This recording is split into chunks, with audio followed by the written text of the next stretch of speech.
In 2055, a company uses time travel to offer time safari, which means people can go to the prehistoric ages to hunt dinosaurs. To avoid changing history, the company makes sure the clients stay on an artificial path so they won't step on anything. They only kill specific dinosaurs that were about to die of natural causes, and nobody is allowed to take anything back. Today's clients are a middle-aged man and his daughter, who are guided by Dr. Travis and a few company employees. Everyone is wearing special suits for the hunt that keep track of their vitals and have cameras to record the whole experience. When they reach the right spot, Travis makes the group wait patiently and reminds them that their guns won't fire until his does. At that moment they hear a mighty roar and the ground shakes under the stomping of a huge dinosaur. The beast runs toward the group, bringing down any tree on its way. The clients are terrified and want to shoot already, but Travis makes them wait until the dinosaur is close enough. At the last second, they all shoot together and the beast is quickly killed, its body sinking in the swamp. When they return to the present, the recording of this little adventure is played in an after-party hosted by the company CEO Charles. However, Travis doesn't attend the party and stays in his lab working on the machine's AI called Tammy. Soon he's joined by employee Clay, who is also part of the Department of Temporal Regulation, a government agency that makes sure time-traveling companies are following safety protocols. Charles shows up to drag Travis to the party so he can use all his big science words to impress the rich people. The clients are also given the souvenirs from the trip, the suit and the disc with the recording of their adventure. Suddenly Dr. Sonia crashes the party and starts spraying everyone with red wine, calling it blood. Security comes to drag her away while Sonia keeps screaming about the dangers of time travel and the company ruining the future. Travis follows her out and learns that she invented the time-traveling technology, but Charles took the patent from her with a fishy funding contract. Sonia insists time safari will bring terrible consequences and can't understand why Travis supports it, so he takes her to a lab in the zoo. While playing a lion hologram, he explains that he works for Charles so he can study the DNA of extinct animals. Since they can't take samples during hunts, Travis does a remote DNA reading of the dinosaurs, only getting a little bit at a time. Eventually he'll have enough information to reconstruct the whole DNA chain and bring extinct animals back into the world.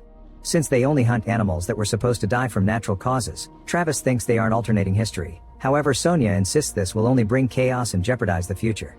Meanwhile, at the company lab, an employee is distracted and accidentally drops the cartridges of frozen liquid nitrogen, which are used as bullets during the hunts.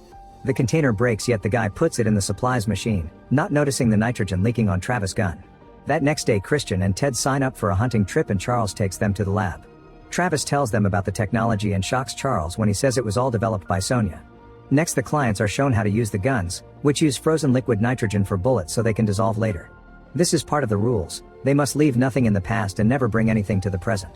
They must always stick to the road, never step off, and never change anything.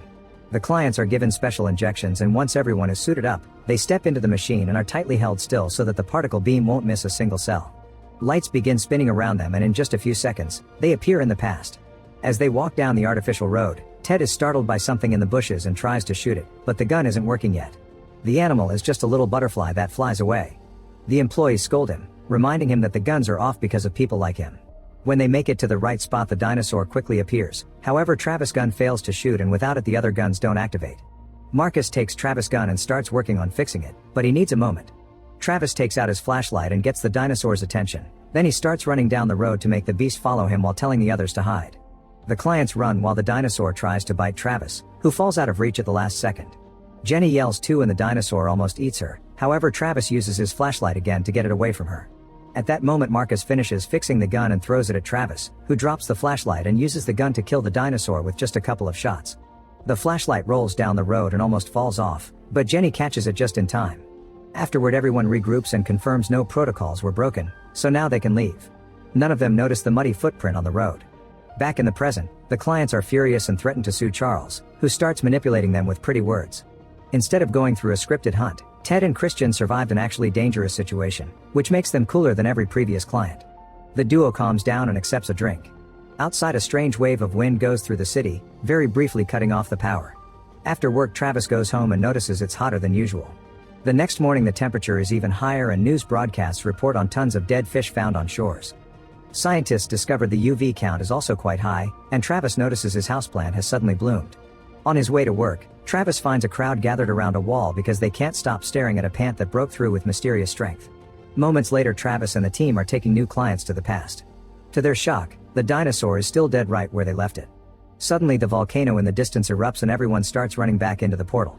Travis and Jenny jump in right before the ash can hit them both. Once they're back, they discuss what happened and assume that Tammy missed their entry point by 5 minutes. However, Tammy assures them she sent them to the right coordinates. Clay announces the facility will be closed until further investigation is done and he'll report to the government, ignoring Charles' attempts to manipulate him into cooperating. Soon Tammy is shut down and the entire lab is full of agents. Travis is sure they made a mistake during the previous trip, but Charles doesn't take him seriously. He leaves on a cab, but the trip is interrupted when a hole opens in the middle of the street. Another car falls into it first and Travis' cab tries to dodge, crashing against cafe tables instead. Thankfully, people run out of the way just in time. Travis is also fine, so he approaches the hole and discovers it was caused by fast-growing plants. Afterward, Travis goes to Sonia's building, where he finds a door also taken by plants. When he reaches her apartment, he finds the other tenants at her door protesting about the plants sneaking into all their apartments and blaming her for it. A frustrated Sonia opens the door window and threatens them with a gun to make them leave. Travis tries talking to her, however he's ignored. On his way out, he discovers the garden supply delivery service, so he takes Sonia's order and pretends to be a worker to be allowed inside. Sonia's apartment is full of plants, but they don't appear to be doing anything weird. Sonia finally realizes who he is and says she's been expecting him, then she takes him upstairs and makes him look through the window. Travis is shocked to see some kind of transparent wave hitting the whole city, which throws him off back to the lower floor. Sonia calls it a time wave. At that moment they hear screaming, and when they open the door, they find a neighbor covered in bugs that are also taking over the corridor. Travis and Sonia run back inside, only to find more bugs in there. They start climbing up Sonia's body, so while she shakes them off, Travis throws the fertilizer bag on the floor for her to stand on. Then Travis breaks a pipe and starts shooting water at the floor to open a path through the bugs. The water splashes on the tanks of oxygen and produces a spark, thus the duo runs out and jumps off the building to escape right before the tanks blow up the entire apartment. Travis and Sonia survive the fall by landing on a huge tree outside her building that wasn't there before. When they look around, they discover the whole city is destroyed. Sonia explains that changing something in the past doesn't affect the future all at once, the changes will happen slowly in a ripple effect. It started in this city, but soon it will reach the rest of the planet. The plants are changing first, and the animals will follow, with humans changing last. It may be a simple alteration like gaining an extra eye, or something bigger like becoming extinct. Afterward, Travis and Sonia go to the company with a plan in mind. They want to go back in time to the moment Christian and Ted hired the hunt and prevent any mistakes. At first Clay doesn't allow it, but Charles changes his mind by reminding him that if they don't solve this, Clay will go down with him. Tammy is turned on again and Sonia works on minimizing any margin of error before Travis gets on it alone. To his surprise, he isn't transported to the dinosaur era. Instead, he appears on a desert where a group of Native Americans almost run over him. Travis dodges the horse hooves by lying on the ground, and once the dust clears he discovers they were running away from the time wave. He immediately crosses the portal to return to the present and warns everyone about the time wave, but it's too late. The wave reaches the lab and tosses everyone back while destroying most machines and shutting down the power. Thankfully, nobody gets hurt and they have a backup generator. Now they can see that plants have taken over the entire lab, and a quick look outside reveals the whole city is in the same state. Sonia realizes her machine can't jump through a time wave, that's why Travis wasn't able to go back to the Jurassic period. The wave creates a series of rings around each era and they're outside them. While Sonia tries to work on a modification for Tammy, the team watches the recording of the last hunt multiple times from different angles, but they can't find what they did wrong. Some hours later, Marcus finally finds their mistake. They came back weighing 1.3 grams heavier than when they left, which means someone took something. This doesn't make sense because the time machine has a biofilter that is supposed to sense that. Charles has no choice but to admit he turned off that filter a long time ago to save money because it used too much energy. Clay says he didn't know about this, but Charles' reaction indicates he's lying. The team proceeds to scan all the equipment, but the results are negative, so the object must be on the client's suits. After lots of work, Sonia finally comes up with a possible solution. She'll send Travis to a year previous their mistake when the waves didn't exist yet. That way he can slingshot him to the right moment without resistance. This jump will consume most of his energy, so he'll only have around 20 seconds to fix what happened. To avoid wasting that time, they should find out exactly what happened first. The team begins gearing up to go looking for the clients. Sonia reminds them that plants and animals have been evolving differently for millions of years, so they should watch out for things like evolved dinosaurs. They leave in the middle of the night and begin crossing the park when suddenly they hear a noise. A quick shot is fired, but it turns out to be a simple chameleon-like creature that immediately runs away. At that moment they hear a very loud roar, so they keep moving. A little further into the park they find huge cobwebs and strange paw prints on the ground. As they keep on walking, they hear another roar and suddenly a vine wraps around Marcus, stabbing him with a bunch of thorns before dropping him. They can hear the roaring creature approaching, so the team quickly removes the thorns and helps Marcus walk to get away. Marcus can't feel his legs and concludes the thorns injected him with some chemical. A vine also grabs Lucas' gun, but he just pulls to recover it. Moments later they're suddenly attacked by a reptilian baboon, who jumps on Lucas and drags him away. Travis runs after them and starts shooting the beast, but his bullets do nothing except for angering it. The baboon jumps to attack again, but now his soft spot is exposed and Travis shoots there to finally kill it. Unfortunately, its roar has gotten the attention of more baboons, so Travis and Lucas rush back to the group. They start running while shooting at the incoming creatures, whose numbers are too much to handle. Marcus can barely move anymore and tells the others to leave without him since he can die as a distraction. After the team leaves, Marcus keeps on shooting at the baboons to keep their attention on him. The thorn's poison is making him hallucinate his loved ones, so he dies with a smile on his face while the baboons eat him. Eventually the team reaches Ted's building, where they see a father and son sneaking out to go to the market. The duo is desperate to find food, however they're soon found and attacked by the baboons. Travis immediately runs inside and kills the first baboon by shooting his soft spot. He tries shooting the second one too, but it gets scared and disappears in the darkness. Afterward the team enters the apartment building and starts their search, seeing plants and refugees in every corner. They find Ted fighting with a neighbor over a fire he started in the room and he swears he didn't step off the path. They get his suit from the closet and scan every inch but there are no results, which means they need to find Christian next. Ted explains Christian's wife kicked him out, so now he's living in his office downtown. To survive the trip, the team decides to steal a car from the building's parking lot. A creature flies too close to the car, but thankfully they leave it behind and make it to Christian's place. Sonia and Travis go upstairs to look for their client while Lucas and Jenny stay to protect the car. The duo climbs the stairs, noticing venomous vines everywhere. There are also tons of bodies. It seems the venom made them go crazy and kill each other. Suddenly an old man jumps out and tries to shoot them, but he's out of bullets and runs away. Then Travis shoots a door open to find Christian, who immediately opens fire.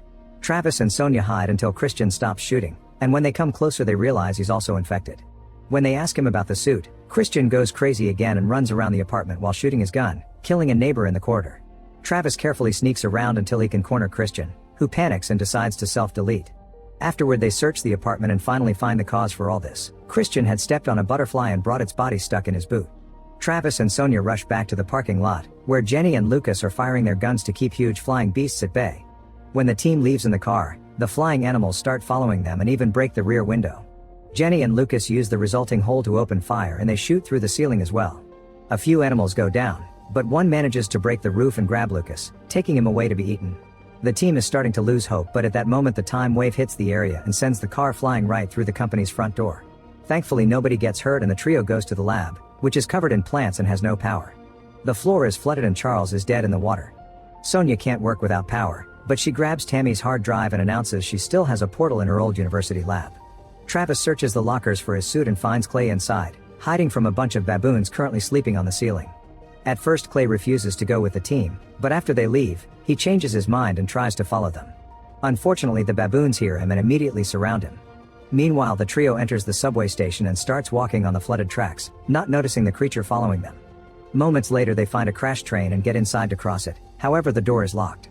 Before they can go back, the ceiling concrete breaks and crushes the other car, trapping the trio inside.